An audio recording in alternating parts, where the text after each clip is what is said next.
حضور رحمت للعالمین صلی اللہ علیہ وآلہ وسلم بازار کی طرف جا رہے تھے کہ جیب میں صرف 8 درہم تھے۔ راستے میں ایک ضعیف عورت بیٹھی رو رہی تھی۔ آپ صلی اللہ علیہ وآلہ وسلم رکے، اس کے قریب پہنچے، اس کے غم میں شریک ہونے کے لیے اس سے پوچھا، کیوں رو رہی ہو؟ کیا حادثہ پیش آیا ہے؟ بی بی نے 2 درہم دے کر سودا لینے کو بھیجا تھا، وہ درہم راستے میں کہیں گر گئے ہیں، اب وہ کیا خیال کرے گی؟ یہ کہہ کر بڑھیا زور قطار رونے لگی۔ آپ صلی اللہ علیہ وآلہ وسلم نے جیب سے 2 درہم نکالے اور اس بڑھیا کے ہاتھ پہ رکھ دیے، اس کو تسلی دیتے ہوئے آگے بڑھ گئے۔ بازار پہنچ کر اللہ کے رسول صلی اللہ علیہ وآلہ وسلم نے 2 درہم میں ایک قمیض خریدی اور واپس ہو گئے۔ واپسی میں کیا دیکھتے ہیں کہ ایک فقیر بالکل ننگا کھڑا ہے، پھٹے پرانے کپڑے پہنے ہوئے ہیں اور آواز بلند کر رکھا ہے کہ صدا لگا رہا ہے، جو مجھے پہنائے گا اللہ اسے جنت کا جوڑا عطا فرمائے گا۔ آپ صلی اللہ علیہ وآلہ وسلم ذرا رکے، فقیر نے پھر صدا لگائی، جو مجھے پہنائے گا اللہ اسے جنت کا جوڑا عطا فرمائے گا۔ آپ صلی اللہ علیہ وآلہ وسلم نے اپنی قمیض اس فقیر کو دے دی اور پھر بازار کی طرف چل دیے۔ وہاں جا کر آپ صلی اللہ علیہ وآلہ وسلم نے دوسری قمیض 2 درہم میں خریدی، اپنے گھر کے لیے واپس ہوئے، دیکھا کہ راستے میں پھر وہی بڑھیا کھڑی رو رہی ہے۔ آپ صلی اللہ علیہ وآلہ وسلم نے دریافت فرمایا، بڑی بی بی اب کیا بات ہے؟ وہ بولی، یا رسول اللہ، میرے ماں باپ آپ پر قربان، میں کہاں تک آپ کو پریشان کروں گی؟ گھر سے نکلتے ہوئے کافی دیر ہو گئی ہے، گھر والے انتظار کر رہے ہوں گے، یہاں دیر ہو گئی ہے، اتنی دیر میں پہنچوں گی تو وہ ذرا ناراض ہوگی، برا بلا کہیں گے، سزا دیں گے۔ بڑھیا یہ کہہ کر پھر زور زور سے رونے لگی۔ آپ صلی اللہ علیہ وآلہ وسلم نے بڑھیا کی فریاد نہایت دھیان سے سنی، بڑھیا پر بڑا ترس آیا، اسے تشفیع دی اور فرمایا، چلو میں تمہارے ساتھ چلتا ہوں۔ بڑھیا خوشی خوشی سے چل پڑی۔ اللہ کے رسول صلی اللہ علیہ وآلہ وسلم بھی ساتھ ساتھ تھے۔ بڑی ہی دیر گئے تھے کہ کچھ انصار کے گھر نظر آئے۔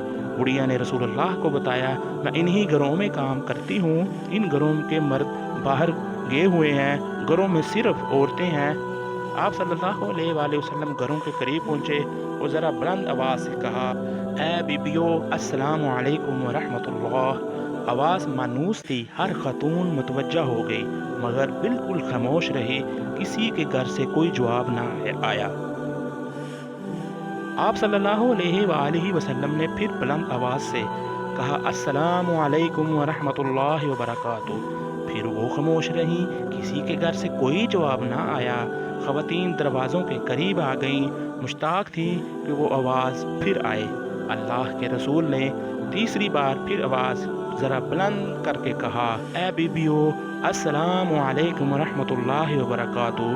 تیسری آواز پر سارے گھروں کی عورتوں نے مل کر جواب دیا، وعلیکم السلام ورحمۃ اللہ وبرکاتہ، فداک ابی و امی۔ آپ صلی اللہ علیہ وآلہ وسلم نے پوچھا، بیبیو کیا تم نے میری پہلے آواز نہیں سنی تھی؟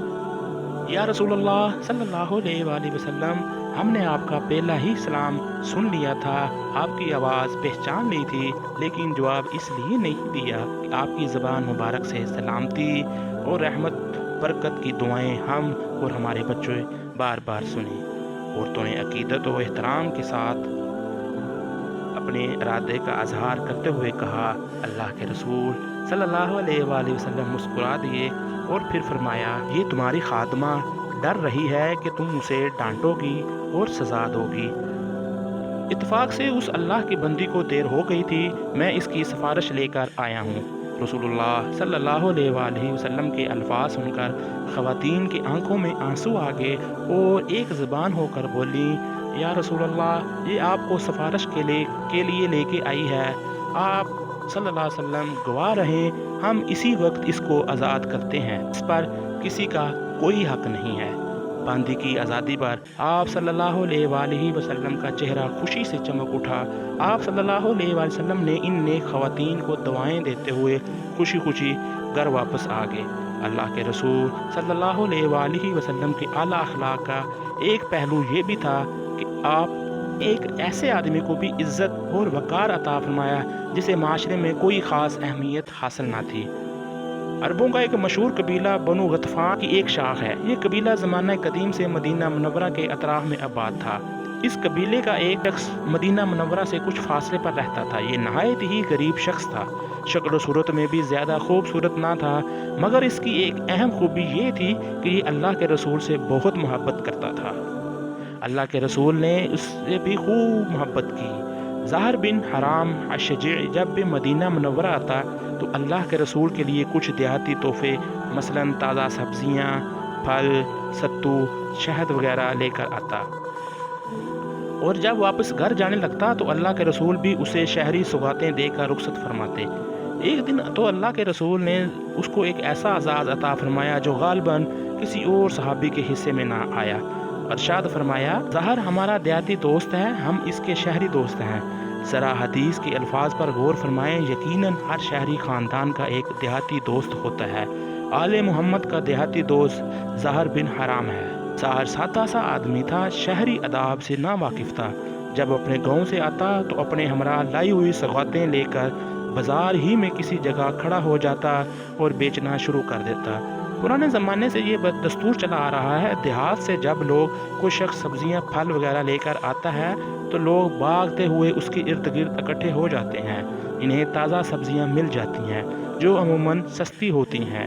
ایک مرتبہ ایسا ہوا کہ ظاہر نے اپنے ہمراہ کچھ دیہاتی سوغاتیں لے کر مدینہ منورہ کے لیے بازار میں آیا اور ایک جگہ کھڑا ہو کر انہیں بیچنے لگا۔ اس کی قسمت اچھی تھی کہ اللہ کے رسول بھی بازار میں تشریف لے آئے۔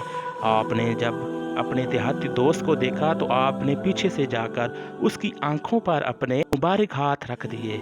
ناظرین ذرا توجہ کیجیے، ظاہر کی آنکھوں پر اللہ کے رسول نے ریشم سے زیادہ نرم و نازک، عنبر اور گلاب سے زیادہ خوشبودار ہاتھ تھے۔ پہلے تو وہ گھبرایا، وہ گھبراہٹ کے عالم میں کیا رہا ہے، کون ہے بھائی، میری آنکھوں پہ کس نے ہاتھ رکھ دیے؟ لیکن جب اس نے اللہ کے رسول صلی اللہ علیہ وآلہ وسلم کے مبارک ہاتھوں کی نزاکت کو محسوس کیا، آپ صلی اللہ علیہ وآلہ وسلم کی خوشبو سونگھ لی تو اسے معلوم ہو گیا کہ پیچھے تو کائنات کے امام کھڑے ہیں۔ اس نے موقع غنیمت جانا، اپنے پشت کو اللہ کے رسول کے صلی اللہ علیہ وآلہ وسلم کے سینے سے ملنا شروع کر دیا۔ اللہ کے رسول صلی اللہ علیہ وآلہ وسلم نے محبت بھرے انداز میں فرمایا، لوگو کون ہے جو اس سلام کو خریدے؟